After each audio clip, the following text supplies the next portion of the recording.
Subscribe to this channel. Stay hopeful. God bless you. Take a coin in your hands, and I ask you to do it right now, so that you can begin to bring prosperity and money into your life.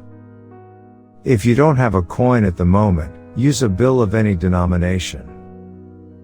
The important thing is that you have a bill or a coin in your hand and feel it. Feel that energy of money. And now, say the following. My mind is a divine operations center, and I now receive all the money and prosperity I desire through my spoken word. All the doors of abundance open for me right now.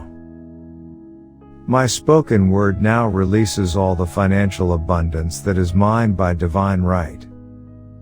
Unexpected doors open, and unsuspected channels now release all the money and opportunities I require.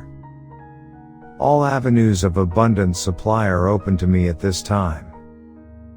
I now receive all the financial abundance that is mine by divine right.